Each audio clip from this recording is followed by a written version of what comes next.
Vin Diesel and Dwayne Johnson have squashed their beef. Yep. He's back in the franchise, the Fast and the Furious franchise. Interesting. Think that has anything to do with Black Adam bombing? I do. I 100% do. I think everybody does, right? Yeah. It's like that's just like that was a money making franchise, the Fast. And it's like, well, I can just go do Black Adam. It's like, well, let me just go back to Fast. It's like Right, he's got to be, he's got to be part of a big. The Rock has to be part of a top brand to be relevant. If he keeps doing bombs, he's gonna he'll go into obscurity maybe. So yeah, and it's he always said like, I'll never go back. Me and Vin have these issues, and he tries to manipulate me into coming back and stuff. But yeah, I think it was definitely because of Black Adam. All right, you guys ready for part 2 of the mailbag? Let's do it. Yep. Okay, so next one's from also Garrison, and the subject is Real American. Hulk Hogan has been doing some press interviews talking about how he would like an official retirement match. And I think we can all agree the possibility of that happening is slim to none due to seemingly endless back injuries. But if it were to ever happen, who would K100 book against Hulk Hogan in his final match? Bear in mind, it's got to be a good name that would also know how to work safely and protect the guy. Personally, I would go with The Miz, but you guys know way more than I ever will. P.S. Billy Body put out a nearly 4-hour-long podcast trashing you guys. According to Social Blade, it currently has 26 downloads. Sean Ross Sapp keeps owning him. I don't know who Hogan would have to do one of those. He could do a cinematic match against Miz Flair. Is a good idea. What about Dolph? If they Dolph would be great for him. I say Goldberg and just have him spear him and pin him in 30 seconds. Yeah, right. He'd spear him. He'd wind up looking like Joe Biden falling on stage today. Konnan, what do you think about that question? Who would you book Hogan against in his final match? Well, all his contemporaries are because here's the thing. I don't think they should. The guy hasn't wrestled in years, but who knows if he's in shape and looks good? People might pop for him. But I would, I don't know, maybe Iron Sheik, but he can't move, right? Right. He hasn't wrestled in 12 years, Hogan. I would put him in a trios match and make Hogan make a comeback and then a beauty pose, Yep. Yeah. I don't know who's really out there. Flair, maybe? No, I don't want to see that not after his last match. Well, cinematic. It doesn't have to be a long match. Yeah, like cinematic, like you said. Next is from Matthew Hansen. The subject is R.E.M. Hello. What are your opinions on the band R.E.M.? Disco, how big were they in Georgia when they got started in the early 80s? Any favorite R.E.M. songs? Mine currently be Man on the Moon, Losing My Religion, the one I love. Thank you, sent from iPhone. Yes, R.E.M. was big and on the college campuses back in the day. And I liked Shiny Happy People, The Man Who Sold the World. Just you could see, yeah, they give music. So okay, Jed Frankfurter, subject is Tina Turner. Hey, K100 Crew, since Tina Turner just passed, I just wonder if you guys were fans. I thought she was great, very unique talent. Thoughts? Very best friend of the show, Jed Frankfurter. Yeah, I Feel Love is one of the greatest songs of all time. She was tremendous. Tina Turner. I Feel Love. That's Donna Summers. Yeah, well, that was Donna Summer. Or was Tina Turner? Hang on. What's love got to do I get with that it? wrong. How did I get that? Because I just listened to I Feel Love last jackass. night. No, because I was listening to Tina Turner and Donna back in the day. Oh yeah, right. With the two different voices. All right, next is from Ben. What did you think? The guy's asking you a question. What did you think of her? You said the wrong song. No, I was listening to Tina Turner last night at work. I was listening to a bunch of disco songs. And Tina Turner but you mentioned, okay, how about you, Joe? Do you like her? Yeah. I like what I've heard. Yeah, I never dug deep or anything, but for sure she was a unique talent, great voice. This is an interesting one. Next, just a real quick interjection, because Konnan, you have eclectic musical taste, of course. So does Disco. What do you guys think of the Pretenders? They're all right. Yeah. One-hit wonders. Yeah. Okay. Yeah. All right. Next is from Ben. Subject is an interesting one. Subject is armpit hair. What's up, K100? I was watching SmackDown. I noticed that Austin Theory doesn't shave his armpits. I think I heard Arn Anderson say it's disrespectful to your opponents to have hairy armpits. Is that a thing? Did I make this up? Bro, we always used to shave our armpits, and a lot of the guys today don't. Seth Rollins doesn't. So there's tons of guys that don't shave their armpits. Some of the women don't. Which ones? I don't know. It's just making a crack. I don't know. Oh, all right. Well, I wouldn't be surprised, but a lot of the talent today doesn't shave their armpits. You're supposed to, brother. Your armpits. When you have hair in your armpits smell worse. Yeah. You know, contains smell. Yeah. Next is from MK Flores. Up to his episode 345. I assume my band is over, unjust as it was. I'm a little behind on podcasts. I just listened to number 345. Yeah, your band's over. For some reason, Disco just had to be right this episode. He kept trying to shape his arguments to get around his narrative.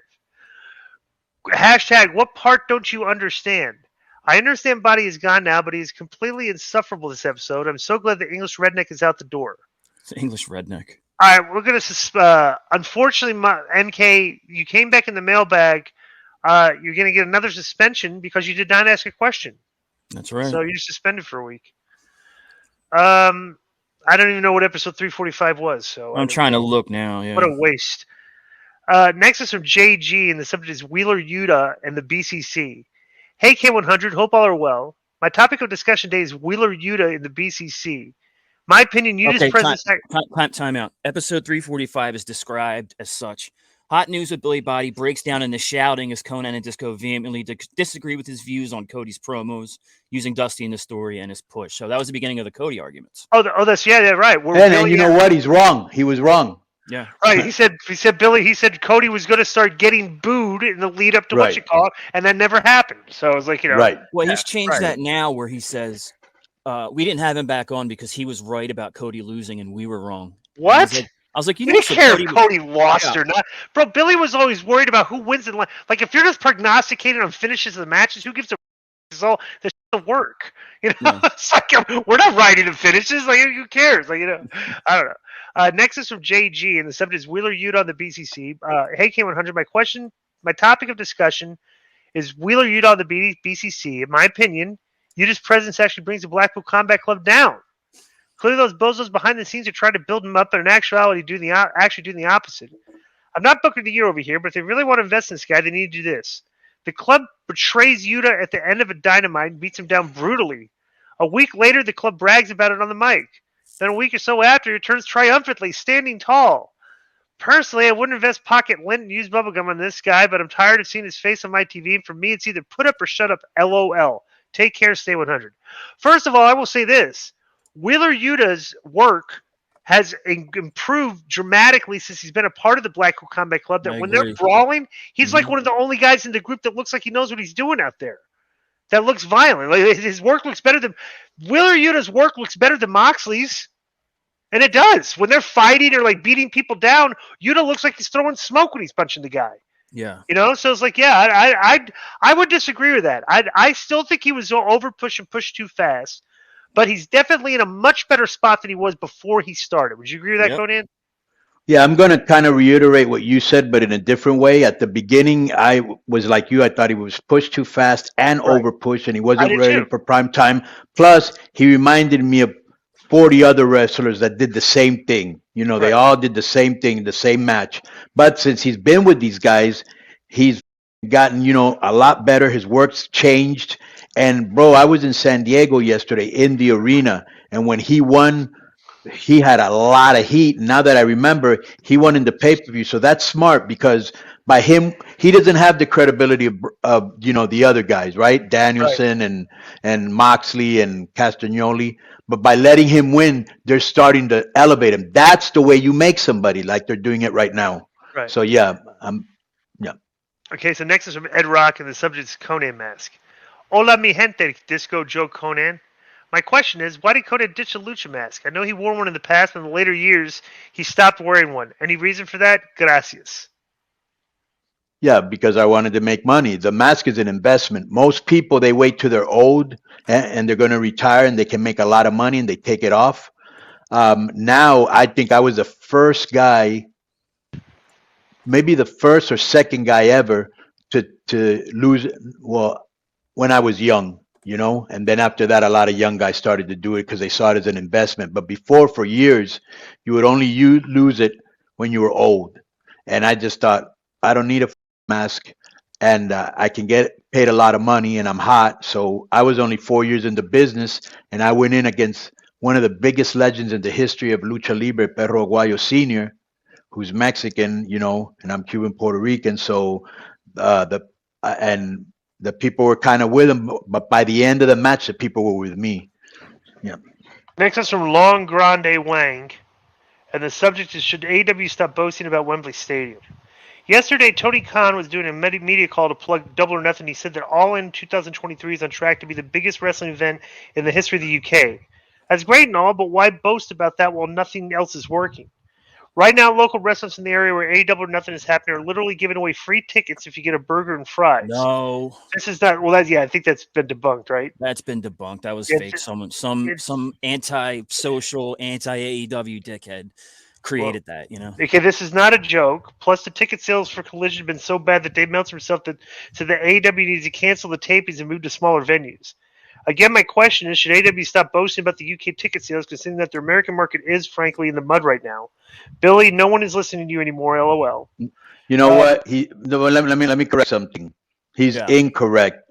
26 people are listening to Billy. I just wanted to correct that. Yeah. Let me say this. I think this First of all, stupid. Dave was on, and he was talking about the big problems that they're having with Collision ticket sales. Okay, Really? which is kind of they're having a lot of, even though they announced CM Punk.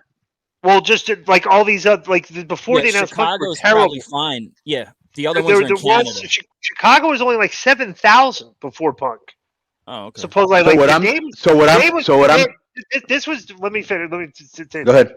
Dave was very cryptic, talking about AEW ticket sales, and I was very surprised. He was really reiterating like the ticket sales are terrible, right, for Collision. Okay, which is one of the reasons we talked about, like when they announced the Wembley stuff. It's like, this thing will do great. You're going to a new market for the first time, and England is a super marquee. And not just that, Glenn. You've got Scotland and Wales and France and Germany and Italy nearby, bro. They can, And what we said is that's great, but that does nothing to do that affect the problem of their underwhelming television ratings and ticket sales here. And we're seeing that, here's where we stand for Collision, DI. Okay. The tickets went on sale less than a week ago. You should have played a news bulletin flash for this. Yeah, I usually have that ready, but so they have the arena is configured for 8,700, and they've sold about 6,900. Okay, so they're wait for the United Center. Configured to accommodate 8,700 fans. Yeah, 8,698 rather. Wait a second. They only configured 8,600 people for the United Center. Dude, we wrestled the United Center, got like 15,000 to 18,000 in that place. Well, they must have planned for. They must have planned for. Hey, it's a Saturday night. That's weird.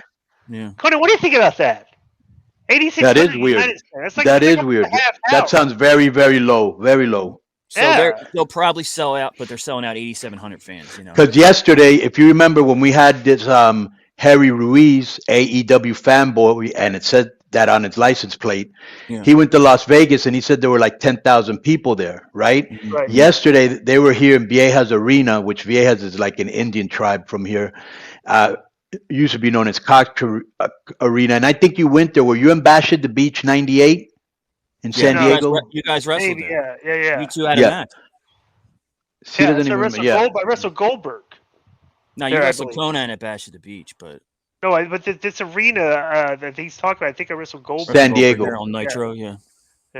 And so that's where the Aztecs play, and they have like the San Diego basketball team, and they I think they have like 12,000 people. The venue's for like 12,000, and it was pretty full last night.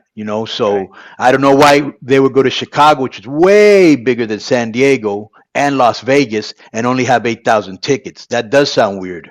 Yeah. Well, they should. Well, they have stopped talking about the Wembley Stadium show, because at this point now it's like, okay, well, they need to have the show. We need to see how many people are there. That's it. There's been enough talking about it. Right. So.